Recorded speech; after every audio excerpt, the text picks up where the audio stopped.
All right, hey everybody, welcome back to the channel. I wanted to first set this up.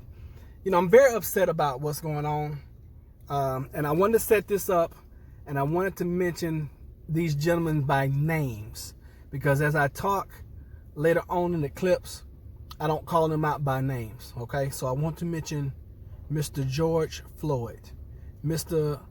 Philando Castile, Mr. Amed Aubrey, Mr. Chrstian Cooper, okay? And I am not going to mention the people who unrightfully, unjustly have taken rights away from them. And I have the names written down. We'll do videos on them later on. But I just want to kind of set this up a little bit and let you guys know where I am on this stance, where what is going on in this country, and where I stand with everything that's going down. Okay, so thank you guys for watching, and I apologize about some of the language up front. Okay, take care. All right, welcome. I rarely post on this channel, but I've been sitting and thinking, and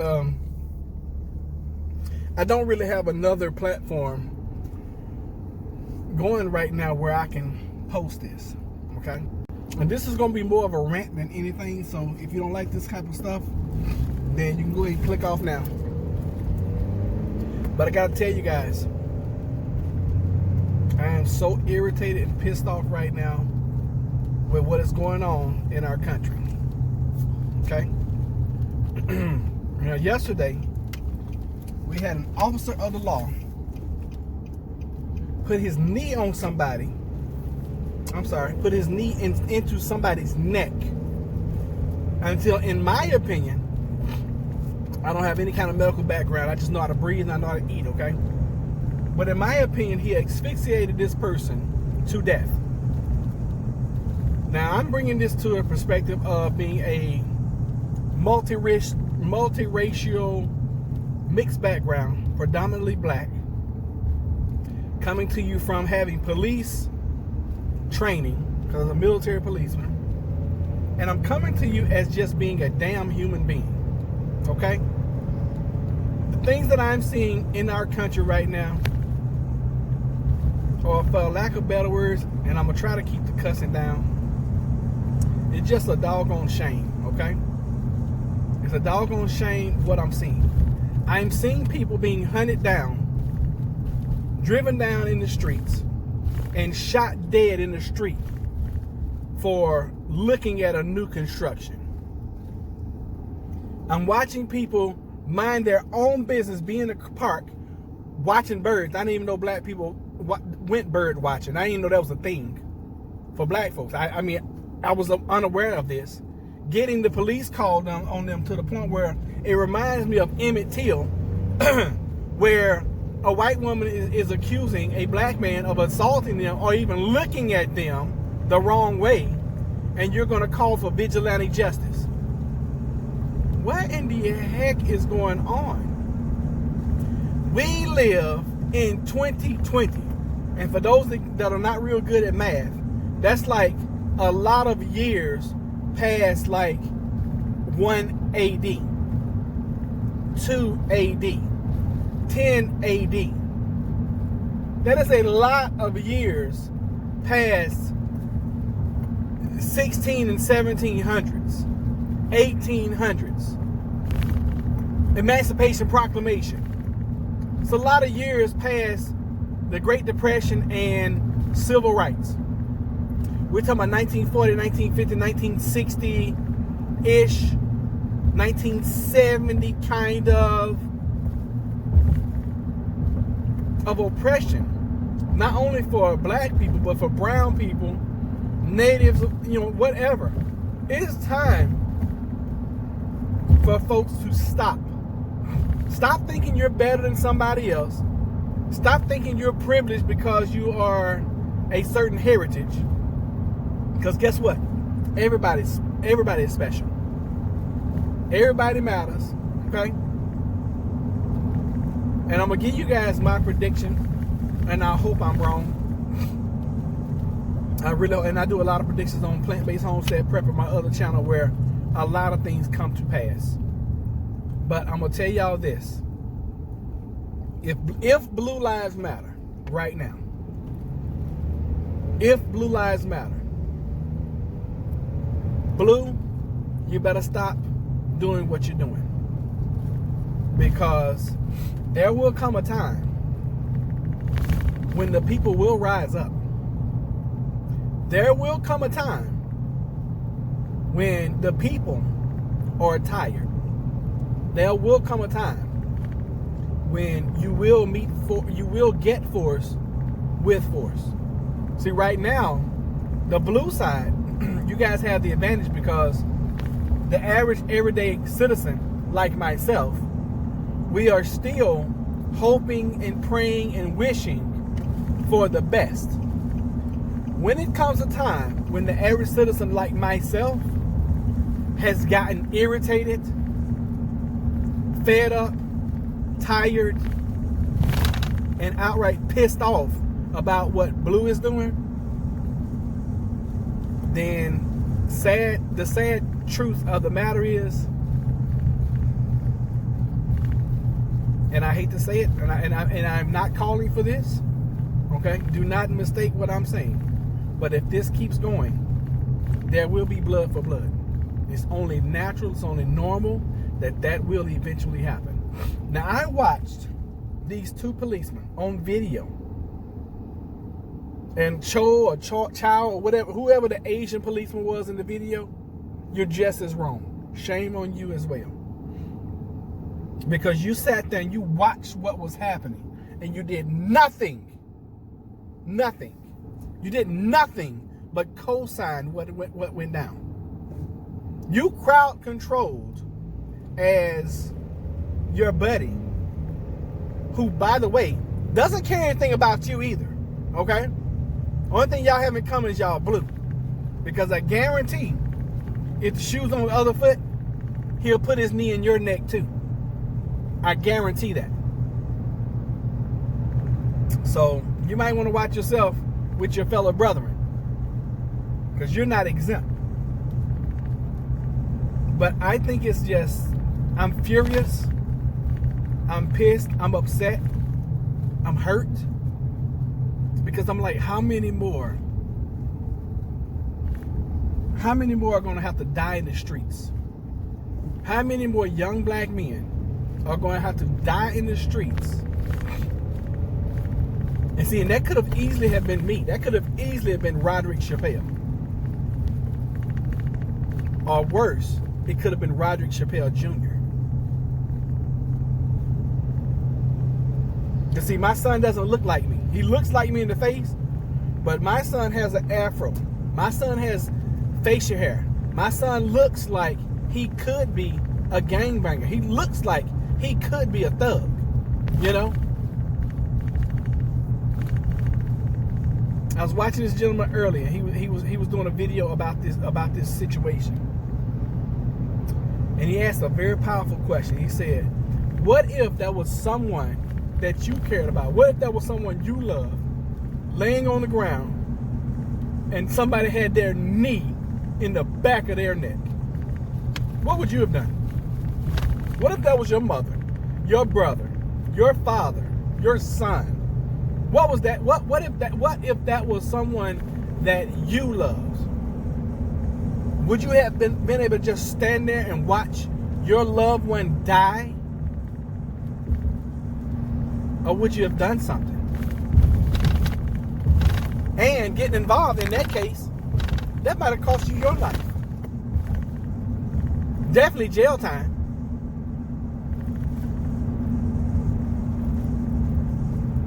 But I'm calling it out. Enough is enough. Okay? Enough is enough. But like I was talking to somebody earlier, I think I was either talking to my mom or another friend of mine, and we was talking about this situation.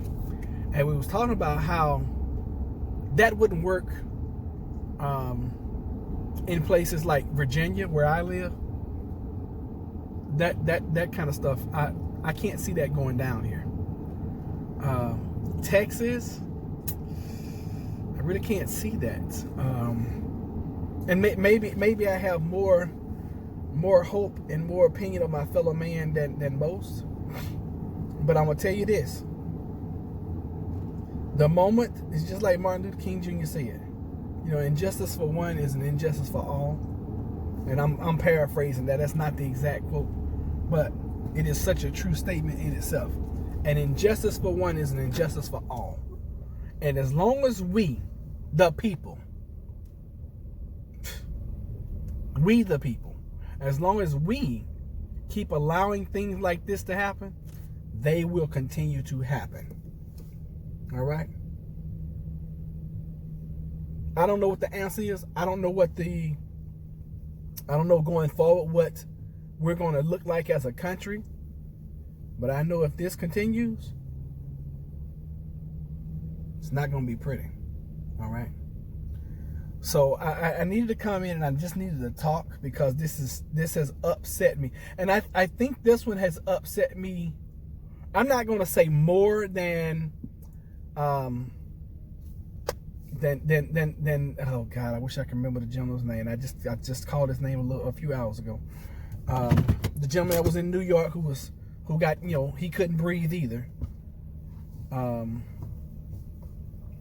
I think of, is it Castile or Castile? That's another one up in Minnesota, I believe, where this gentleman is legally carrying a firearm and he's shot dead in front of his significant other and apparently his child that's in the back seat. Shot dead, and it's just on and on and on. Think about the gentleman in South Carolina where he's running away from the cop and the cop shoots and kills him, then takes his taser and throws by the body. And it's just sad that we have example after example after example of these folks dying in our streets for nonviolent crimes. Now, apparently, this, they were called in for fraudulent signature or forgery or something. And when does it go from somebody committing and hey, that might have been a felony. Felony with a pen. When does it go from I'm using a pen to I lose my life? When does it go from I'm out here selling cigarettes to I lose my life? When does it go from I'm playing with a BB gun, I lose my life? I'm going to get a pack of Skittles and a soda and I lose my life. When is enough? When is enough? And I'm asking you. So please, if you watch this, I'd like to know your comments. I like to know where you are on this one. And then you have privilege to the point where it's like, oh, well, I'm going to call the police and I'm going to say that I'm being accosted by an African American male. I'm going to say that I'm being attacked by an African American male. Where do people get the nerve of thinking that they're so above someone else's personal rights, civil rights, that you can just violate somebody's civil rights just because? Now, what needs to happen? Those two cops that were on scene with Mr. Floyd, they need to be in prison right now. Forget that doggone administrative leave bull crap. Forget that doggone we're going to investigate. They should be brought up on charges right now. And I say they because if I had done something like that and I was standing around keeping people away and I was with my best friend and he killed somebody like that, you know what I would be charged with? I'd be charged with accessory to the crime or accessory to the murder. I'd be an accessory. So those cops and any other that were on scene, they all need to be charged. They need to be prosecuted. Do justice, due process, but they need to be in prison. In prison. This woman who called the cops on it, and see that situation right there could have turned and gone a total different doggone way. Thank God the gentleman had battery for his camera and he had a camera phone. Thank God for that. And thank God for the citizens who recorded Mr. Floyd's death, because we would not even have known that happened. You know, and it's just on and on. I'm very, very frustrated, y'all. I'm so frustrated. Not only of this situation, but it's sad. My mom and I was talking earlier. We were talking about how sad this is, and I'm not sad like, oh man, you know, we lost a loved one, but I'm sad because I never thought that I would see this country regress back 40 years like it has. I never thought I'd see that. That's not even, hell, that's 50 years. What's that? 1960s? That's 40 years. 60 years. I never thought I would see in a million years this country, this place that I love, this place I was willing to die for, this place that I gave my service, my blood, my tears, my sweat for, that I would see this kind of stuff happening in our streets. And folks are like, oh, well, you know, it's just another day. I'm not crying, y'all. I just got something in my eye. I want to cry. I feel like crying. I am that frustrated. I feel like I should cry.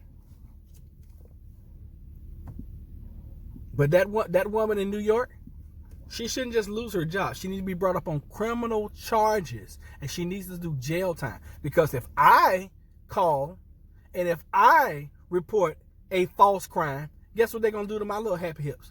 They're going to lock me up. And that's where and until that starts to happen, until you start affecting people's bottom line, their freedom and their money for doing stuff like this, until that happens, we're going to keep seeing it. So, whomever's watching this, whomever's the powers that be who can control this, we want justice, okay? We want justice. And I've sat on the sidelines long enough now, and I have done not enough to bring awareness and to bring a voice to the voiceless long enough. So anyway, those are my thoughts. And I'm upset, I'm pissed off, I'm irritated, I'm hurt. My heart goes out to that family, you know, because regardless, when somebody's life is taken, they have someone that is behind that loved them or loves them still, because I believe love never dies. So they have somebody who's left behind that loves them. And I don't know the whole story. I don't know, you know, I don't know if this man's mother's still alive. I don't know if his siblings are alive. I don't know if he's married, girlfriend, children. I don't know. But I know somebody loved him. And if nothing else, those people, those bystanders that were shouting and yelling at the cops, get off him, check his pulse, make sure he's all right. Those people cared enough. They loved him enough. But you mean these savage cops, these doggone people who are sworn to protect and serve, they didn't have enough compassion for another human being? And I think this one has pissed me off and hit me so hard, because a lot of the shootings, I can see the gray. Okay, me being formerly military policeman trained, former police trained, I can kind of see a gray area here and there with shootings. But this was malicious. This man was already on the ground. I don't care if he was handcuffed or not. He was already on the ground. He was already obeying. He was complying. And the use of force that I learned should not escalate, but to a certain point to take control of the situation. Once the control is taken, the force should stop, or it's supposed to. And it didn't in this case. And I don't care what anybody says. That man is guilty for killing Mr. Floyd. And his partner who was standing there doing nothing but crowd control, he's just as guilty. That's all I got to say, y'all. Thank y'all for watching. And pray for this family and pray for this nation. Pray for this country, because we need it, y'all. Sending y'all love.